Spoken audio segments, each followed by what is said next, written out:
Hi everybody, welcome back to my another video. Today I'm going to share some basic structure that would help you speak English in a better way.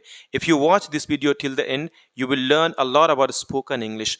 Not only will you understand the structure, but you will also be able to use them in your communication. That is why I want you to watch this video till the end. So stay connected and now let's dive into the video so that you can get it everything accordingly. Okay, so now let's get started.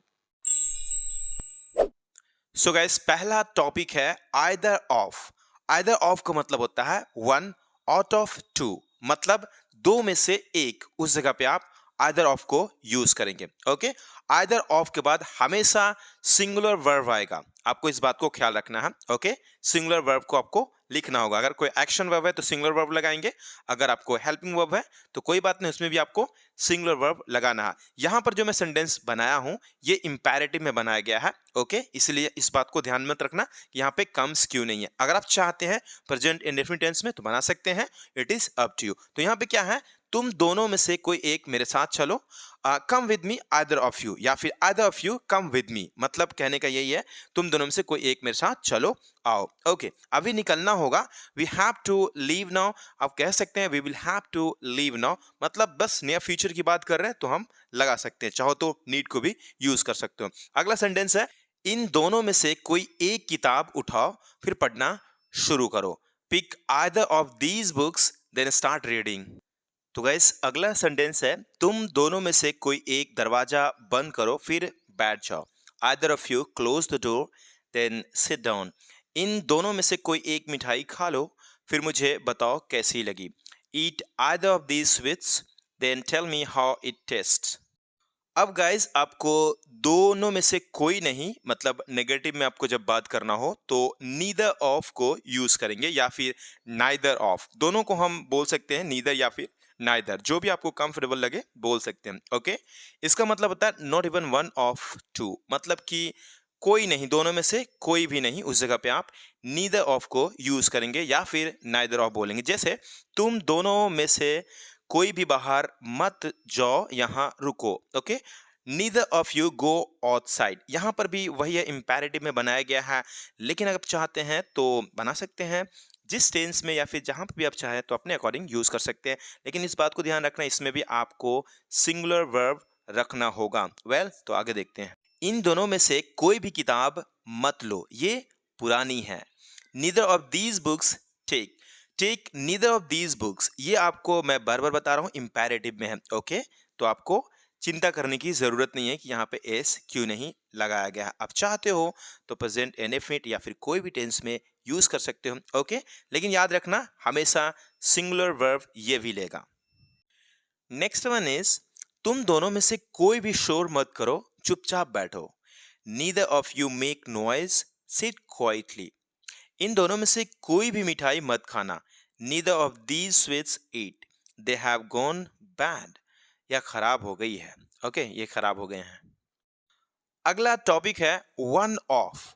One of का मतलब होता है any one from a group of three और more, मतलब कि तीन से ज्यादा और उससे अधिक, उसमें हम वन ऑफ को यूज करेंगे एक के लिए। ओके, तीन या ज्यादा में से कोई एक, उस जगह पे वन ऑफ को यूज किया जाता है। एक और दो के लिए तो सिंपल है, आइदर और नीदर को यूज करेंगे, राइट। और तीन के लिए भी हम एनी को भी देखेंगे इससे आगे, लेकिन वन ऑफ को भी यूज कर सकते हैं, जो कि बहुत ही प्रचलित है, हम काफी यूज करते हैं, राइट। बहुत सारे लोगों ने कहते हैं ना, one of you can come here, तुम में से कोई एक यहाँ आ सकते हो, राइट। तो उस जगह पे हम वन ऑफ को यूज करते हैं। इसमें भी आपको सिंगुलर वर्ब को ध्यान रखना पड़ेगा। जैसे इन बच्चों में से किसी एक को बुलाओ, call one of these kids. Okay, मुझे बात करनी है, आई नीड टू टॉक। इन किताबों में से कोई एक लो फिर पढ़ाई शुरू करो। Take one of these books then start studying. तुम्हारे दोस्तों में से किसी एक को भेजो, मैं इंतजार कर रहा हूं। Send one of your friends, I am waiting. इन चॉकलेट्स में से कोई एक उठाओ फिर जल्दी खाओ। Pick one of these chocolates then eat quickly. Next one is both of. Both of का मतलब होता है द टू टुगेदर, मतलब दोनों का दोनों। ओके, जैसे तुम दोनों मेरे पास आओ फिर ध्यान से सुनो। Both of you come to me then listen carefully. इन दोनों किताबों को उठाओ, फिर अलमारी में रखो। Pick up both of these books, then put them in the cupboard. तुम दोनों अपना काम जल्दी खत्म करो, फिर मुझे दिखाओ। Both of you finish your work quickly, then show me. इन दोनों मिठाइयों को चखो, फिर बताओ कौन सी अच्छी है। Taste both of these sweets, then tell me which one is better. Next one is any of. Any of का मतलब होता है वन और more from a group of three और मोर। मतलब तीन से ज्यादा में से कोई भी एक या फिर अधिक, अधिक भी हो सकता है, उस जगह पे हम एनी को यूज करते हैं, लेकिन अक्सर तीन को ही देखा जाता है। जैसे इन तीनों में से किसी भी एक को चुनो, फिर मुझे बताओ। Choose any of these three, then tell me. यहां रखे हुए फलों में से कोई भी उठा लो, जल्दी खाओ। Pick any of the fruits here, eat quickly. इन सवालों में से कोई भी दो हल करो, फिर दिखाओ। Solve any of these two question, then show me. तुम्हारे दोस्तों में से किसी को भी बुलाओ, जल्दी करो। Call any of your friends, hurry up. Next one is each का उपयोग और उसके सही तरीके देखते हैं। ओके, ईच का मतलब होता है हर एक, हर व्यक्ति या चीज को अलग अलग गिनते हुए तब हम ईच को यूज करते हैं। हम इसके बाद एवरी को भी देखेंगे, इसलिए इसमें याद रखना हर व्यक्ति या चीज को अलग अलग गिनते हुए। ओके, जैसे ईच का पहला यूज देखते हैं किसी व्यक्ति या चीज के लिए सिंगुलर नॉन के साथ। जब ईच किसी संज्ञा नॉन के साथ आता है तो वह हमेशा एक वचन सिंगुलर होता है, मतलब कि आपको सिंगुलर वर्ब ही रखना है और सिंपली आपको कुछ भी याद नहीं करना। चलिए आगे देखते हैं, एग्जाम्पल्स के माध्यम से आपको समझ में आ जाएगा। तो हर बच्चा ईमानदार होना चाहिए। Each child should be honest. हर छात्र को किताब मिलेगी। Each student will get a book. यहाँ पर स्टूडेंट्स नहीं होगा। ओके, ईच के साथ हमेशा याद रखना। ईच ऑफ अभी देखेंगे, बात की बात है, लेकिन ईच के बाद जस्ट अगर कोई नॉन आता है तो उसमें आपको एस नहीं लगाना है। ईच स्टूडेंट, ईच चाइल्ड इस तरीके से होंगे, और तो और सिंगुलर वर्ब रखना होगा। ओके, ईच का अगला यूज है, मान लो कि ईच ऑफ भी यूज करना पड़ सकता है। ओके, तो ईच ऑफ के बाद जो भी नॉन होगा वो आपका बहुवचन में यानी कि प्लूरल में होगा। ओके, इस बात को याद रखना, लेकिन आपका जो वर्ब आएगा वो सिंगुलर ही रहेगा, इसमें आपको कोई भी चेंज नहीं। जैसे यहाँ पे देख सकते हैं ईच ऑफ दीज स्टूडेंट्स, यहाँ पे है ना ये प्लूरल, उसके बाद लेकिन वर्ब देखो हैज, यानी कि सिंगुलर है। हैज रिसीव्ड अ प्राइज, यहाँ पर है कि इन छात्रों में से हर कोई, हर एक को पुरस्कार मिला है, यानी कि प्रेजेंट परफेक्ट टेंस का ये सेंटेंस है। ओके, तो यहाँ पे आप है लिख देना, कोई दिक्कत नहीं है। अगला सेंटेंस है हमारे पास 5 सेब हैं, हर एक ताजा है। We have 5 apples, each of them is fresh. Each of them is fresh. Each का तीसरा एक शॉर्ट यूज देखते हैं। जैसे ईच क्रिया के बाद भी आ सकता, हाँ बिल्कुल, क्यों नहीं आ सकता। जैसे वे दोनों प्रत्येक दिन अभ्यास करते हैं। They practice each day. Okay, they practice each day. उन्होंने प्रत्येक प्रश्न का उत्तर दिया। दे आंसर्ड ईच क्वेश्चन। यहाँ पे एस नहीं है, क्योंकि ईच के बाद ऑफ जब आएगा तो जब जो नॉन होगा उसमें हम एस लगाते हैं, लेकिन सिंपली अगर कोई नॉन आएगा तो उसमें आप नहीं लगाएंगे। ओके, ईच के बाद इस बात को ध्यान रखना। Next one is each one.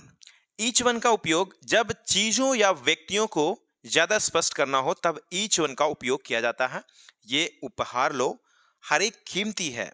Take these gifts, each one is precious. हमारे पास 3 विकल्प हैं, हर एक अलग है। We have 3 options, each one is different.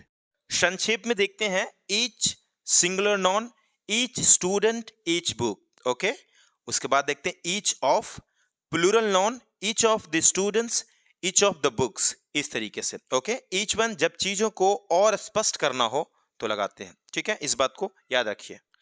Guys, यदि आप एडवांस इंग्लिश स्ट्रक्चर्स की ई बुक चाहते हैं तो लिंक डिस्क्रिप्शन में है, जाकर के आप चेकआउट कर सकते हैं। आपको 4 ई बुक्स मिल जाएंगे। ओके, वहां पे डिटेल्स दिया गया है, आप जाकर के चेकआउट कर सकते हैं। अब एवरी का यूज देखते हैं। ओके, एवरी का मतलब होता है हर कोई, हर चीज, समूह में मौजूद सभी चीजों को मिलाकर। वो हम कौन करते थे 1 बाय 1, लेकिन इसमें हम एवरी में समूह की बात करते हैं। ओके, आपको पता चलेगा धीरे धीरे। Okay, every plus singular non, एक वचन संज्ञा के साथ। मतलब जब आप होगा एवरी तो उसके बाद सिंगुलर नॉन के साथ आएगा। आपको समझ नहीं आ रहा तो आपको इतना टेंशन लेने की जरूरत नहीं, बस आप एग्जाम्पल देखेंगे तो आपको समझ में आने लगेगा। ओके, एवरी हमेशा एक वचन संज्ञा के साथ आता है और इसके साथ क्रिया भी सिंगुलर होती है। तो ये रहा पहला एग्जाम्पल, हर बच्चा खास होता है, एवरी चाइल्ड इज स्पेशल। हर छात्र को परीक्षा देनी होगी, every student has to take the exam. हर किताब अपने तरीके से अनोखी होती है, every book is unique in its own way. Okay, मतलब एवरी के बाद आपको सिंगुलर नॉन रखना है और सिंगुलर वर्ब भी रखना है, इस बात को ध्यान रखिएगा। एवरी का सेकेंड यूज देखते हैं। Okay, every plus number plus plural noun, मतलब संख्या के साथ जब प्रयोग करेंगे तो यहां पे क्या होता है, प्लूरल नॉन को रखा जाता है। जैसे आप यहां पे देख सकते हैं, हर 5 मिनट में एक बस आती है, एवरी 5 मिनट्स अ बस अराइव्स। हर 3 दिनों में एक नया पाठ शुरू होता है, every 3 days a new lesson begins. Next one is everyone और एवरीवन में क्या अंतर है। एवरीवन एक शब्द का मतलब हर कोई, लोगों के लिए होता है। एवरीवन दो शब्द का मतलब प्रत्येक व्यक्ति या फिर वस्तु होता है। खासकर जब चीजों पर जोर देना हो तब हम इसे यूज करते हैं। जैसे हर कोई खुश रहना चाहता है, everyone wants to be happy. इन फूलों में से हर एक सुंदर है, every one of these flowers is beautiful. Each और एवरी में क्या अंतर है। ईच किसी समूह के हर व्यक्ति या वस्तु को अलग अलग देखता है, जबकि एवरी पूरे समूह को एक इकाई होल ग्रुप में मानता है। ओके, उदाहरण के लिए देखते हैं, हर छात्र को परीक्षा देनी होगी, every student has to take the exam. पूरे समूह को देख रहा है। ओके, यानी इंडिविजुअल को नहीं काउंट कर, पूरे समूह को मतलब देना है। हर एक छात्र को परीक्षा देनी होगी, each student has to take the exam. हर छात्र को अलग अलग गिन रहे हैं। ओके, अगर ज्यादा आपको कंफ्यूजन लग रहा है तो इट्स ओके, नो प्रॉब्लम, आप यूज कर सकते हैं बेधड़क, आपका मीनिंग बिल्कुल एक्यूरेट होगा और कोई दिक्कत नहीं होगा। ओके, आगे देखते हैं। यहां पर देखिए, नन ऑफ, नन ऑफ का मतलब होता है तीन या ज्यादा में से कोई भी नहीं, यानी एक भी नहीं। उस जगह पे हम नन ऑफ को यूज करते हैं, मतलब 3 से अधिक होने चाहिए, ऑप्शंस वगैरह जो भी है, तो उस जगह पे हम नन ऑफ को यूज करते हैं। ओके, जैसे नन ऑफ के बाद अगर आप चाहें तो सिंगुलर वर्ब या फिर प्लूरल वर्ब, दोनों में से कोई भी रख सकते हैं, दोनों चलता है। ओके, जैसे none of the 3 students knew the answer. Okay, तीनों में से कोई भी जवाब नहीं जानता था। None of the 5 books is useful, पांचों में से कोई भी किताब उपयोगी नहीं है। None of us want to go there, हम में से कोई भी वहां नहीं जाना चाहता। यहां पर देख सकते हैं, हम चाहे तो वांट्स लगा सकते हैं, आप नहीं भी चाहते हैं तो नहीं भी लगा सकते हैं। इसमें दोनों एक्सेप्टेबल है, दोनों चलता है। ओके, नेक्स्ट में है, ध्यान दो, नन ऑफ का इस्तेमाल दो चीजों के लिए भी किया जा सकता है, लेकिन आमतौर पर 3 या ज्यादा के लिए होता है, तो आप इग्नोर करो, कोई दिक्कत नहीं है। और आगे देखते हैं, क्रिया वर्ब सिंगुलर या प्लूरल दोनों हो सकती है, लेकिन फॉर्मल इंग्लिश में सिंगुलर ज्यादा ही सही माना जाता है। जैसा कि मैंने आपको बताया, आप चाहो तो वांट या फिर वांट्स, दोनों में से कोई भी यूज कर सकते हो, लेकिन सिंगुलर ही यूज करो, that would be better, but चलता है, दोनों चलता है। ठीक है, तो none of the books are useful informal, जो कि यहाँ पे कट लगाया हुआ है। None of the books is useful formal, जो कि सही है, तो आप सिंगुलर ही लगाओ, चलेगा, कोई दिक्कत नहीं। अब गाइज यहां से देखते हैं कुछ स्ट्रक्चर जो हम काफी यूज कर सकते हैं अपनी कम्युनिकेशन में। राइट, नो वे दैट मतलब ही नहीं है। गाइज हमेशा याद रखना, सेंस के हिसाब से इंग्लिश बोलने का प्रयास करो, बहुत ही जल्दी इंग्लिश आप सीख जाओगे।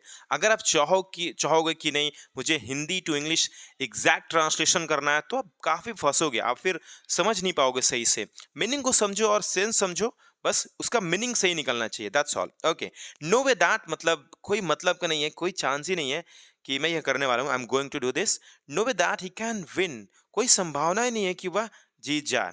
Okay, next one, full of, भरा हुआ होना। जैसे I am full of what, जो भी चाहो कह सकते हो। The glass is full of water, I am full of you, मैं तुमसे पक चुका हूं, है ना, कहने के लिए कह सकते हैं। या फिर I am sick and tired of you, I am sick and tired of you. Her heart is full of Joy, उसका दिल खुशी से भरा हुआ। बड़ा सिंपल है ना, बस यूज करो। अच्छा, ये आपको जानना जरूरी है, जूनियर टू। कई बार क्या होता है जूनियर दैन लोग लगाते हैं जो कि बिल्कुल गलत है। जब हम कंपेयर करते हैं तो टू ही लगाएंगे जूनियर के साथ। ओके, जूनियर होना, कनिष्ठ होना। जब हम कहते हैं ना आप मेरे से जूनियर हो, मेरे से यानी से के लिए आपको टू लगाना है, देन नहीं लगाना है। वह ऑफिस में मुझसे जूनियर है, he junior to me in the office. Okay, ना कि आपको ये कहना, ये कहोगे तो गलत हो जाएगा, ही जूनियर दैन मी, ये बिल्कुल गलत है। अब है सीनियर टू, मतलब वरिष्ठ सीनियर होना।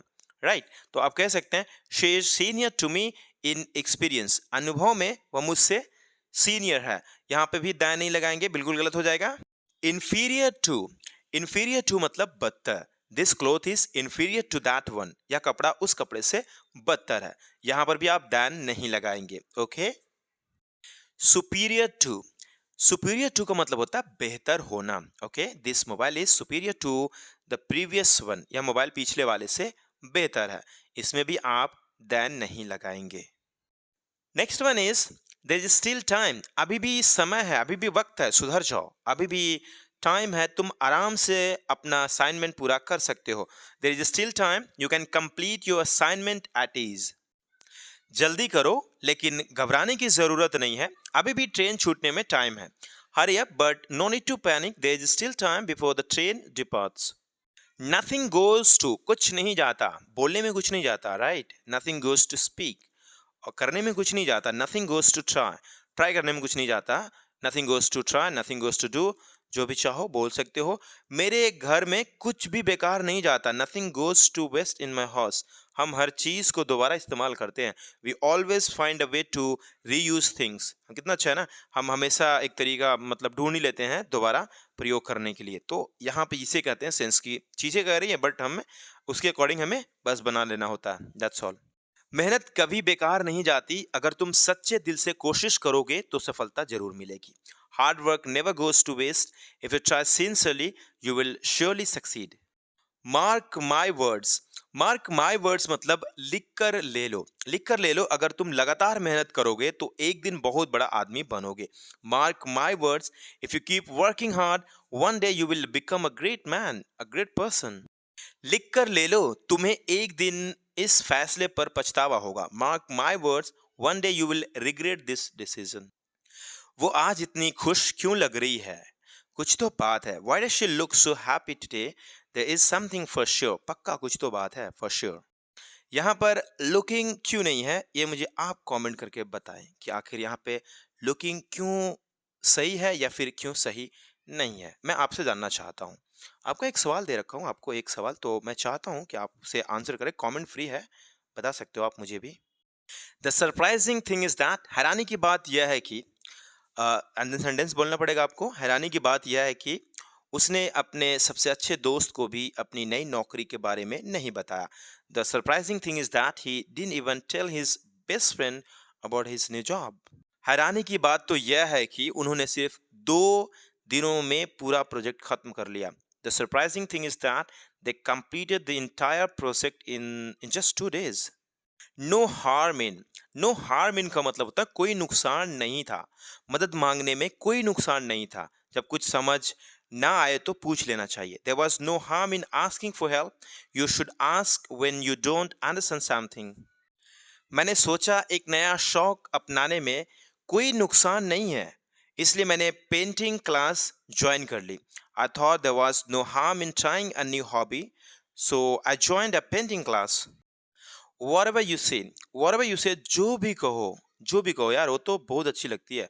जो भी कहो, मैं ना उसके साथ बात तो करूंगा। तो आप बोल सकते हो जो भी कहो, लेकिन मुझे अब भी लगता है कि वह निर्दोष है। whatever you say, I still believe he is innocent। जो भी कहो, मैं अपने दिल की सुनूंगा और अपने फैसले खुद लूंगा। whatever you say, I will follow my heart and make my own decisions। No need to, कोई ज़रूरत नहीं है। हम शॉर्ट में अक्सर यूज़ करते हैं इसे। No need to tell me, no need to go there, no need to talk to me, no need to, जो भी आप कहना चाहते हैं कह सकते हैं। ओके, चिंता करने की कोई ज़रूरत नहीं है। मतलब सामने वाले को हम बोल रहे हैं, बस सामने वाले की सब्जेक्ट जो है उसे हम हाइड कर देते हैं, बस सिंपली कहते हैं there is no need to worry, या फिर simply no need to worry आप बोल सकते हैं। बट देयर भी चलता है, चाहो तो आप यहाँ पे सब्जेक्ट भी मेंशन कर सकते हैं। It is up to you. Everything will be fine, everything will be all right। तुम्हें सफाई देने की कोई जरूरत नहीं, मैं पहले ही समझ गया हूं। No need to explain, I have already understood. Next one is till death या फिर अनटिल आई डाई, मरते दम तक। मैं मरते दम तक तुम्हारे साथ दूंगा, चाहे कुछ भी हो जाए। I will stand by you till death, no matter what happens. उसने वादा किया कि वह मरते दम तक अपने पति से प्यार करेगी। She promise that she would love her husband until she dies. No relation with, कोई रिश्ता नहीं। उसने साफ कर दिया कि उसका उस व्यक्ति से कोई रिश्ता नहीं है।